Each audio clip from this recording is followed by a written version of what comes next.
bienvenue à toi. J'espère que tu vas bien. C'est Virginie de réussiteetcoursdefrançais.com.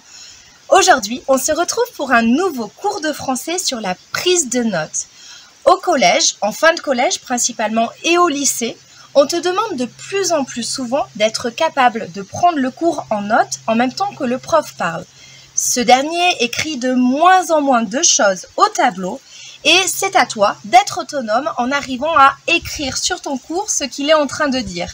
Or, cela fait souvent beaucoup d'informations à gérer en même temps et ce n'est pas chose aisée pour toi que d'arriver à écrire vraiment toutes les informations importantes. Tu as souvent peur de passer à côté d'informations, d'éléments importants du cours et ça peut être vraiment source d'angoisse pour toi. Pourtant, des techniques de prise de notes existent et aujourd'hui, je vais essayer de te dévoiler les principales astuces pour parvenir à effectuer une prise de notes efficace des cours que tu suis. Allez, c'est parti! Alors, première partie de ce cours, pourquoi utiliser les techniques de prise de notes? Première raison, eh bien, le but c'est de gagner du temps en écrivant, en ne ratant aucune information importante du cours. De plus, les techniques de prise de notes permettent de présenter le cours de manière plus claire en mettant en valeur ce qu'il faut retenir et cela va faciliter ton travail de révision par la suite. Alors, quelles sont les techniques de prise de notes pour arriver à prendre le cours en notes de manière efficace? Il en existe plusieurs. La première technique, c'est d'utiliser des abréviations. De nombreuses abréviations existent déjà, tes profs en utilisent parfois et tu peux les assimiler de manière à les utiliser de façon presque automatique en classe. Ça, c'est la première étape.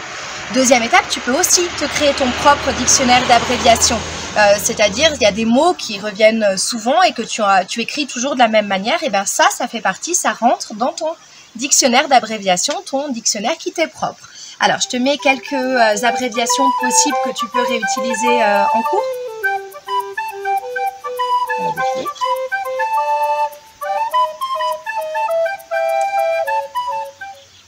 Une autre technique possible, c'est lorsqu'il y a un mot qui revient fréquemment dans un cours, tu peux indiquer une légende sur le cours. Je te donne un exemple. Un cours sur la biographie d'un auteur, Maupassant. Tu vas écrire dans la marge, Maupassant égale M. Point. Et dans ton cours, ensuite, tu réutiliseras toujours ce même mode de fonctionnement. Et toi, quand tu reliras ton cours, eh bien, tu sauras que M. Point égale Maupassant. Tout simplement. Ça te permet de gagner du temps sur la prise de notes. Tu peux également te servir de symboles et de flèches pour supprimer des mots qui ne sont pas forcément essentiels à la compréhension du cours. Par exemple,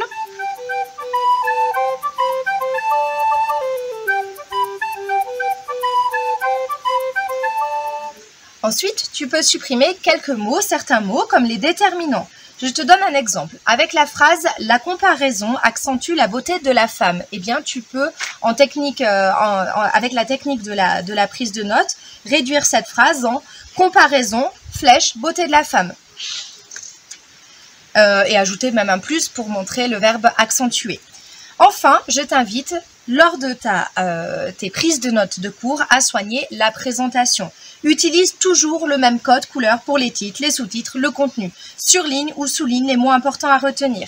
Ça va te permettre de gagner du temps aussi, d'avoir une manière de présenter le cours toujours identique.